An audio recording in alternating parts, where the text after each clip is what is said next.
Hello students, अब हम retail management का जो 10th चैप्टर मैंने स्टार्ट किया हुआ था उसके 4 यूजेस मैंने आपको समझा दिए थे। 5th जो यूज़ है, जो टेक्नोलॉजी यूज़ करता है रिटेलर, वो है डाटाबेस मैनेजमेंट, और इसके जो 2 एलिमेंट्स हैं वो डाटा वेयर हाउसिंग और डाटा माइनिंग है। इसका जो अल्टीमेटली तीनों का यूज़ है वो इसलिए किया जाता है कि डाटा को कैसे स्टोर करना है, रिट्राइव करना है, ऑर्गेनाइज़ करना है, मैनेज करना है। ये सारा डाटा एक कस्टमर से रिलेटेड होता है, और ये सब जब डाटा स्टोर किया जाता है तो उसे डाटाबेस कहा जाता है, और जब इसको आप मैनेज कर लेते हो तो वो डाटाबेस मैनेजमेंट बन जाता है। और डाटाबेस मैनेजमेंट के 2 एलिमेंट्स हैं, data warehousing and data mining. Warehousing से ही पता लग रहा है कि गुड्स को स्टोर करने से रिलेटेड या कस्टमर के बारे में इंफॉर्मेशन से रिलेटेड जितनी भी बात हो रही है वो डाटा वेयर हाउसिंग का पार्ट है। वेयर हाउसिंग में हम कितनी गुड्स हमारी स्टोर हुई, और स्टोर में से जो गुड्स यूज़ हुई है, कस्टमर कौन कौन सी गुड्स को लेकर गया है।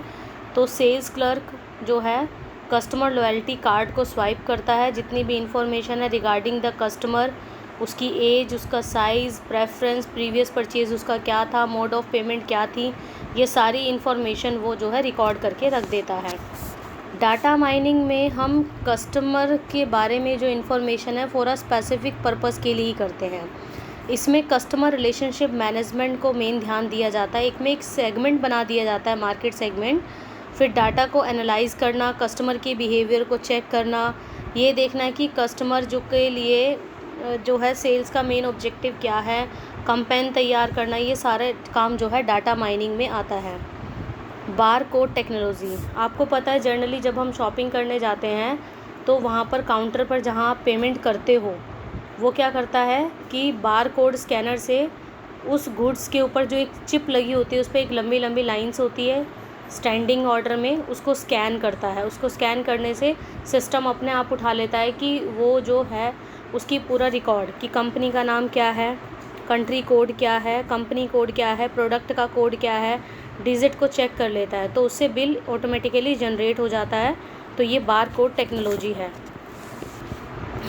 उसके बाद आता है रेडियो फ्रिक्वेंसी आइडेंटिफिकेशन। ये जो RFID है इसे भी आजकल रिटेलर यूज़ कर रहा है। ये इसने बार कोड टेक्नोलॉजी को रिप्लेस मारा है। RFID में जितने भी टैग्स अटैच होते हैं उसके ऊपर उसको रिट्राइव करना, स्टोर करने का काम किया जाता है। ये एक तरह का रेडियो फ्रिक्वेंसी ट्रांसमिशन है। ये गुड्स को ट्रैक करने के लिए लगाया जाता है। अगर वो लेकिन ये जो ट्रैकिंग है वो विद इन द रेंज होती है कि अगर कोई गुड्स चोरी हो गई है तो उसको ईजिली पकड़ा जा सकता है। Electronic article surveillance. Electronic article surveillance क्या होता है कि जो भी गुड्स आप खरीदते हो, जो भी आर्टिकल आपने परचेज़ किया उसके ऊपर एक टैग लगा होता है, और बिग बाज़ार या मॉल्स में से बाहर निकलने से पहले उस टैग को सेल्स क्लर्क के द्वारा हटा दिया जाता है। अगर वो टैग नहीं हटता तो हमें ये पता लग जाता है कि कौन सा प्रोडक्ट आपका स्टोलन हो गया, क्योंकि उसमें से एक अलार्म बज जाता है। तो ये इलेक्ट्रॉनिक आर्टिकल सर्विलेंस है। अब हम बात करते हैं ये जो टेक्नोलॉजी के हमने पॉइंट्स यूज़ किए हैं इसका आखिर बेनिफिट्स क्या है। ऑपरेशनल एफिशिएंसी, ये कहता है कि IT सेक्टर में आजकल जो बिजनेसमैन है, जो रिटेलर हैं, वो ऑपरेशनल एफिशिएंसी को इम्प्रूव करने के लिए IT सेक्टर का यूज़ कर रहे हैं। इसमें डाटा को स्टोर, रिट्राइव और कंट्रोलिंग का काम किया जाता है। इकॉनमी इन ऑपरेशन, इकॉनमी की बात करें तो कोस्ट से रिलेटेड है। कहता है जितनी भी इंफॉर्मेशन टेक्नोलॉजी है, कंप्यूटर है, लैपटॉप है या और भी चीज़ें, उसको इंस्टॉल करने में तो ज़्यादा कॉस्ट आती है, लेकिन एक वन टाइम इंस्टॉल वो है कॉस्ट है इसकी। उसके बाद हमारे पास बहुत सारी सेविंग जो है सेव हो जाती है, लॉट ऑफ टाइम सेव हो जाता है। सिक्योरिटी की बात करें तो हम CCTV कैमरे के थ्रू जो घर बैठे भी उसके में ये देख सकते हैं कि कोई सामान हमारा चोरी तो नहीं हुआ। अगर टैग वो नहीं हटाया तो एक अलार्म क्रिएट हो जाएगा। तो एज ए सिक्योरिटी हम इसको यूज़ करते हैं। ये बेटर कम्युनिकेशन है। क्या था, इस सिस्टम से हमारे कम्युनिकेशन सिस्टम बहुत ज़्यादा इम्प्रूव हुआ है, और रिटेलर जो है कस्टमर के साथ इंफॉर्मेशन टेक्नोलॉजी जो यूज़ कर रहा है उसके बारे में बात कर सकता है। सिंक्रोनाइज़ करता है ये डाटा को ऐसे सिंक्रोनाइज़ करता है कि data with the increase in the scope of retail operation, the retailer need to synchronize the data of various departments. Also, due to globalization of business, the retailer need to synchronize the data of various retail outlets established at different locations. Stock को track करता है। Stock trekking में RFID लगा दिया, electronic surveillance लगा दिया, tag लगा दिया। अगर कोई चोरी हो जाएगा तो अलार्म क्रिएट हो जाएगा ये इस तरह से। और कितना स्टॉक पड़ा है, कितना नहीं है, कस्टमर ने कितना यूज़ कर लिया, कितना और मंगवाना बाकी, ये सारा काम IT सेक्टर से इम्प्रूव हो सकता है। डिमांड एनालिसिस है, क्योंकि आज के टाइम में जो है एक्सट्रीमली जल्दी जो है हमारा जो है फैशन चेंज होता जा रहा है, तो कौन सा प्रोडक्ट मार्केट में आना चाहिए, क्या नहीं आना चाहिए, इसके बारे में भी हमें पता लग जाता है। मार्केट इन्फॉर्मेशन कहता है आजकल का जो इन्वायरमेंट है वो कॉम्पिटिटिव वर्ल्ड है। अगर कॉम्पिटिटिव वर्ल्ड में सर्वाइव करना चाहते हो, आपको कस्टमर के अकॉर्डिंग ही चीज़ें बनानी पड़ेगी। तो कॉम्पिटिटर क्या है, उसको कैसे ट्रैक करना है, सारी इन्फॉर्मेशन हमें दी जाती है। कॉम्प्लेक्सिटी इसमें कम हो जाती है, क्योंकि कॉम्पिटिशन बढ़ गया, नई टेक्नोलॉजी आप यूज़ करते हो, तो जो कॉम्प्लेक्सिटी है वो डे बाय डे इंक्रीज़ हो रही है, लेकिन उसको इंफॉर्मेशन टेक्नोलॉजी सिस्टम को यूज़ करके उसको कम किया जा सकता है। Easy collection and maintenance of data, इसमें जैसे डाटा माइनिंग है, डाटा वेयर हाउसिंग है, कैसे पेमेंट होगी, मोड ऑफ़ पेमेंट क्या होगी, कितना ख़रीदा, कस्टमर की प्रोफाइल क्या है, एजुकेशन क्या है, उसका इनकम लेवल क्या है, सारी इन्फॉर्मेशन हमें मिल जाती है। कॉम्पिटिटिव एड्स कहता है अगर हमने डिफीट करना है कॉम्पिटिटिव एड्स को, तो हमें इन्फॉर्मेशन टेक्नोलॉजी को यूज़ करना पड़ेगा, ताकि हमारी टाइम मनी दोनों ही सेव हो जाए। कस्टमर सेटिस्फेक्शन, जितनी भी इंफॉर्मेशन टेक्नोलॉजी है उसको कस्टमर सेटिस्फेक्शन के लिए यूज़ किया जा रहा है।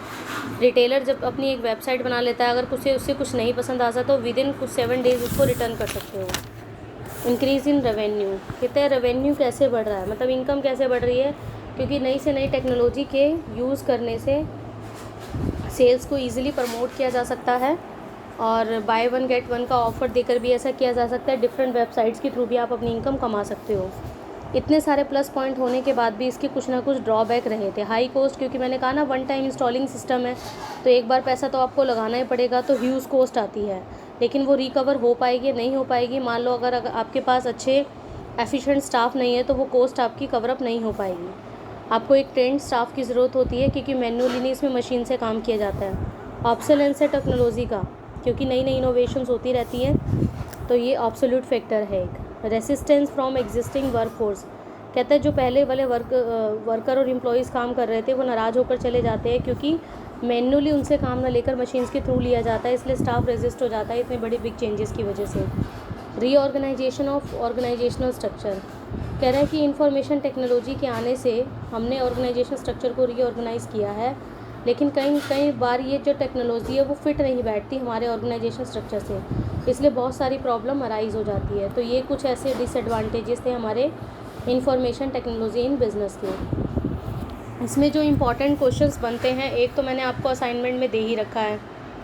मेनली तो यही पूछा जाएगा कि इंफॉर्मेशन टेक्नोलॉजी क्या है, उसके फैक्टर अफेक्टिंग क्या है, या फिर उसके यूजेस क्या हैं, या फिर एक एक के ऊपर भी आपके एडवांटेजेस और डिसएडवांटेज, मतलब ये चैप्टर जो है आपका बहुत ज़्यादा इंपॉर्टेंट है, तो इसको आप सभी ध्यान से करके जाओगे। Thank you so much.